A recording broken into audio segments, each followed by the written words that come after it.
Boa tarde, pessoal do nono ano, Integral Colégio de Curso de Araruna. Pessoal aí que optou pelas aulas remotas, tá certo? Nessa aula, a gente vai fazer uma revisão dos 3 capítulos, tá?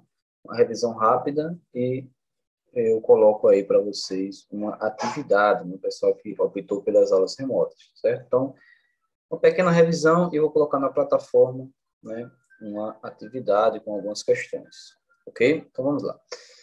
O primeiro capítulo que estudamos foi o Brasil, Primeira República, tá? A República vai em 1889. Essa proclamação ela acontece por diversos motivos. Vai ser a crise do Império, né? As ideias republicanas, uma crise abolicionista, uma crise econômica, né?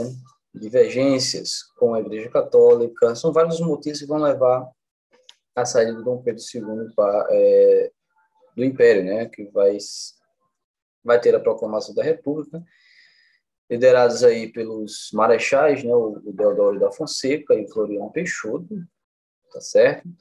De 1889 a 1891 vai ser um governo provisório do Deodoro da Fonseca. Em 1891, né, vamos ter uma Constituição, no qual, dentro dessa Constituição, o Deodoro vai governar poucos meses, né, o Deodoro da Fonseca, tá? Algumas características dessa Constituição vai ser o voto direto e aberto, né? As pessoas chegavam, eu expliquei isso para vocês, as pessoas chegavam lá e votavam, falavam em quem ia votar. Vai ter uma pressão muito grande em torno do Deodoro da Fonseca, que ele vai deixar o poder e assumir Floriano Peixoto, né? Que vai ser chamado aí o Marechal de Ferro. Vai ter algumas revoltas, né? Vai ser a revolta da Armada e a revolta federalista, uma que vai acontecer no Rio de Janeiro, outra que acontece no Rio Grande do Sul, tá? São algumas, né? Esse primeiro momento da Primeira República, né, vai ser dividido em dois, né? A Primeira República tem 2 divisões. Essa parte aí do governo dos marechais vai se chamar República dos Marechais ou da Espada, tá? E vão ter os governantes aí, o Deodoro da Fonseca, de 89 a 91, e de 91 a 94, o Floriano Peixoto, certo? Vão ser governos muito impopulares, né, com muita pressão dos cafeicultores, né, e tudo mais. A outra república é chamada de República do Café com Leite ou República Oligárquica, tá certo? Vai ser caracterizada aí pela alternância, né, de poderes, né, de presidentes, né, de 2 estados, né, Minas Gerais e São Paulo. Por isso, café com leite, tá? Café de São Paulo, leite, Minas Gerais, tá? Uma outra característica dessa República do Café com Leite vai ser a política dos governadores, tá?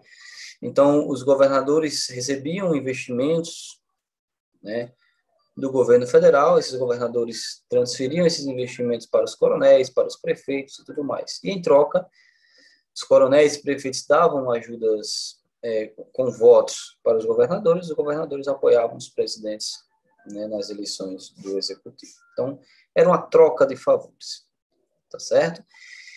E nisso tinham 2 práticas que eram muito comuns. A primeira era o coronelismo, né, os coronéis sem patentes, né, e eles eram chefes locais, eles mandavam, né,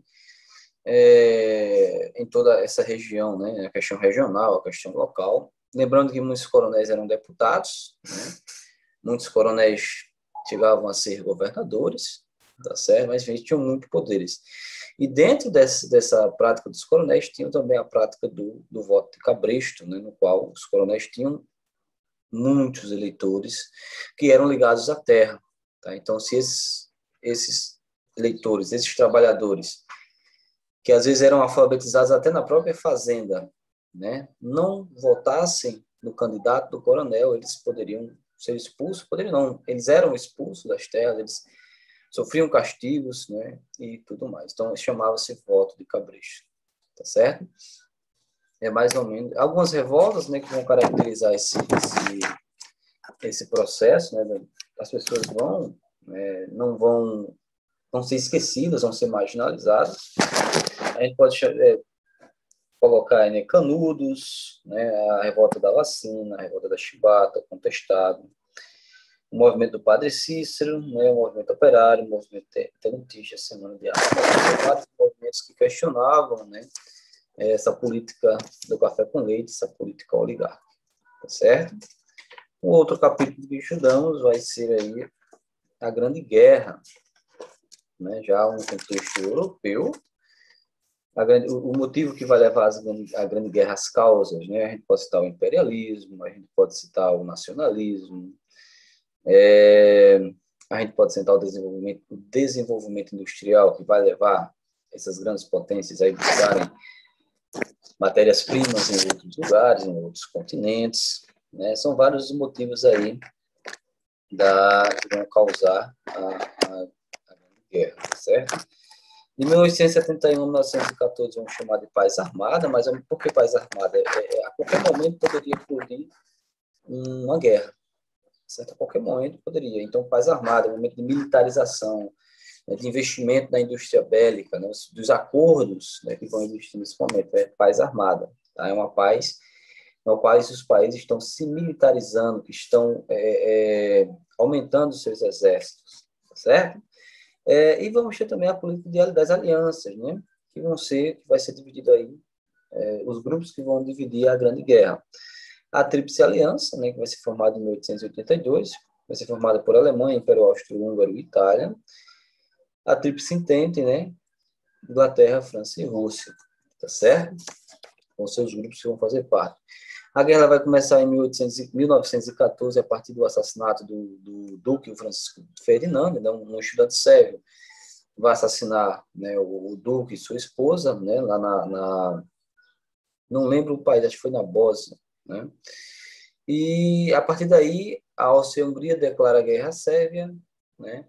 E aquelas alianças, né? A Sérvia era aliada da Rússia, né? A Rússia declara guerra à Hungria, a Alemanha declara guerra à Rússia, a França declara guerra à Sérvia e à Alemanha, né? Depois a Inglaterra declara guerra à Tríplice Aliança, né? E sucessivamente acontece dessa forma. Os alemães vão combater em duas frentes, né? Vão combater do lado oriental, enfrentando os russos, do lado ocidental, enfrentando a Inglaterra e a França. Tá certo? A guerra vai ser dividida em dois momentos. Primeiro, a guerra de trincheiras, aliás, a guerra de movimentos, né? Perdão. A guerra de movimentos é o momento em que os exércitos vão se locomover até as fronteiras, né, de cada país, principalmente a Bélgica, a França, né? Mais ou menos dessa forma. Né? Eles vão movimentar seus exércitos e vai chegar um momento que o desenvolvimento tecnológico vai ser tão grande que eles vão acabar, né, com receio de perder seus exércitos por causa do desenvolvimento tecnológico de armas, eles vão se fixar. É nesse momento que surge a guerra de trincheiras, né, uma guerra mais estática, com avanços lentos, né, vai ali Bélgica, Alemanha, França, né, vai se basicamente nesses países. Eram grandes labirintos, né, com 2 metros de altura, acho que 3 metros de largura, tá? Para o soldado vai ser muito desgastante, que vai ter doenças, né? Vão passar necessidade, passar fome. São condições muito insalubres, tá? Esses vão ser os movimentos. E aí, como eu falei para vocês, né, vão se desenvolver muita tecnologia de guerra nesse momento, né? Submarinos, metralhadoras, tanques blindados, gases letais, né? Muita coisa vai surgir. E aí, os anos finais da guerra, né? Entre 17 e 18, os russos vão estar passando por uma revolução interna, vão assinar o Tratado de Brest-Litovsk, que vão sair do poder. E aí o exército alemão vai direcionar todo o seu poder para o lado ocidental. Tá? Os Estados Unidos vão entrar na guerra e vão decidir. Os Estados Unidos estavam só se preparando, né? Os Estados Unidos, ninguém estava atacando o território norte-americano. E aí, bem preparado, entra na guerra, com várias derrotas alemãs, né? A Alemanha acaba se rendendo em 11 de novembro de 1918, certo? Vai ter aí os acordos de paz, né? O principal deles vai ser o Tratado de Versalhes, que vai culpar, né, infinitamente a Alemanha como a principal causadora desse conflito. Então, a Alemanha vai perder aí seus exércitos vão ter uma baixa vão ficar, né, com 100 mil homens apenas, não pode aumentar, não pode ser maior do que isso. O território alemão vai ser ocupado por forças, né, da Tríplice Aliança, tá? Vai pagar uma indenização muito grande, né, uma grande indenização, tá? E lembrando que esse Tratado de Versalhes vai ser um dos motivos que vai causar um revanchismo, né, nos alemães para que aconteça também a Segunda Guerra Mundial. Certo? Esse é o segundo capítulo. E o último capítulo, daqui é o terceiro, né, que estudamos até aí, vai ser a Revolução Russa. Né? Aqui para você, então não vou explicar tanto. Né? Os russos, desde o século XIX, estavam passando por um processo de crise. Né? E já no começo do século XX, foram 12 anos de produções de colheitas mal sucedidas. Né? E o czar, né, a família do czar, né, lembrando, a Rússia vivia um sistema semi-feudal, com 85% da sua população rural, né, então viviam muito ligados à terra ainda, não tinham modernizado a sua indústria ainda, tá certo? E o czar vivia com seus privilégios. E a Rússia também queria esse objetivo imperialista, né? Então vai disputar com o Japão a Manchúria, vai perder, né, a guerra russo-japonesa.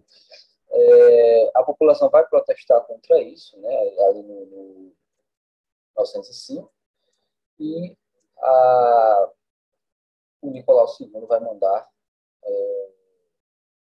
reprimir, né, vai mandar matar grande parte desses manifestantes. Mais um momento, tudo vai causando, né, a explosão desse movimento revolucionário em 1917.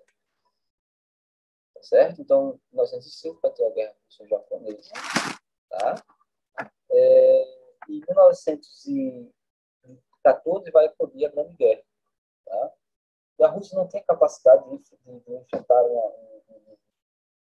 de entrar em uma guerra porque não tinha armamentos suficientes para isso, né? Poderia ter soldados, mas a força bélica era muito tradicional, a grande maioria ainda com espadas, a cavalo. Então, a Rússia vai apanhar muito, né? A gente acaba dizendo isso, vai apanhar muito na Primeira Guerra Mundial, certo? Ela vai passar por movimentos internos, né? Vai passar pela Revolução Burguesa de fevereiro, né? Só que essa Revolução Burguesa, que vai ser liderada pelos mencheviques, né, que era a minoria, vai tomar algumas medidas interessantes, como a liberdade de imprensa, né, e tudo mais, só que não vai sair da guerra. A grande causadora da crise, né, pelo menos o estopim dessa crise, vai ser a Grande Guerra. Né? Muitos da produção era direcionada para o exército. Né? Então, as pessoas estavam passando fome, as pessoas estavam passando necessidade. Tá? Por isso que em outubro, no mesmo ano, vai acontecer uma outra revolução, que vai ser a Revolução Socialista, que vai ser liderada pelo Lenin, né? Que vem com os dizeres aí, a partir das teses de Abril, com os dizeres de paz, pão e terra.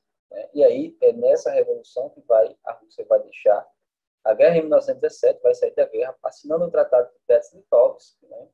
Saindo da guerra e tomando algumas medidas interessantes, né? O Estado separado da igreja, a liberdade de imprensa e muitas outras medidas.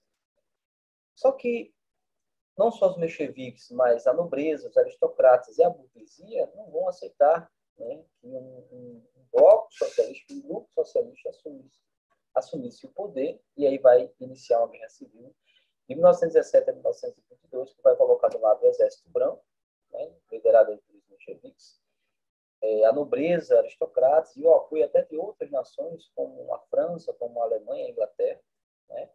E do outro lado o Exército Vermelho, liderados aí pelos soviéticos, né, na figura do Trotsky. Né? O Exército Vermelho vai ganhar essa guerra e vai instaurar na Rússia uma ditadura que vai ser característica do comunismo de guerra. Né? Algumas características: o Estado passou a controlar o exército, né? O trabalho dos operários, houve o confisco da produção agrícola para o Exército Vermelho, liberdade de expressão e de imprensa foram suspensas. Os soviéticos perderam a autonomia, né? Os soviéticos eram aqueles grupos que lideravam os trabalhadores, perderam a autonomia. a produção industrial ficou sob comando. Então, foi uma troca de uma coisa pela outra, né? Apenas a troca de comando, né? Porque o sistema político continuou o mesmo, ditatorial, tá? Mas, enfim, algumas características do comunismo de guerra. Só que o Lenin, né, vai ser o grande líder dessa revolução, vai adotar algumas medidas, né? Vai se chamar nova política econômica para a ideia que ele dizia, né, dar um passo atrás para dar dois na frente. Então, por exemplo, ele vai permitir a atuação da iniciativa privada, né? Ou seja, vai permitir que o capital estrangeiro ele venha, em pouca medida, lógico, para a Rússia, tá? Vai retomada do comércio e apropriação da produção camponesa, então os camponeses vão poder comercializar um pouco da sua produção. Saúde e educação não eram mais gratuitos, o Partido Comunista vai ser o único, então o unipartidarismo, né? Não vai ter outros partidos, e vai criar a União das Repúblicas Socialistas Soviéticas, né? A partir do Partido Comunista, ou seja, todos aqueles que são aliados russos, né? E que são socialistas, vão fazer parte aí dessa URSS, certo? Depois o Lenin vai morrer, né? E vai ter uma briga do poder entre o Trotsky, né? O Trotsky queria a continuação desse movimento, né, socialista, né? Ele dizia, a gente conseguiu instaurar o socialismo na Rússia, agora a gente vai espalhar para a Europa, para outros lugares do mundo. E o Stalin não, o Stalin dizia o seguinte, não, a gente vai consolidar o socialismo na Rússia, depois que a gente faz a expansão. Tá? E aí, no 14º Congresso do Partido Comunista, em 1925, né, o Lenin vai ser eleito presidente da Rússia e vai perseguir seus opositores. Quem eram seus opositores? O próprio Trotsky. Né?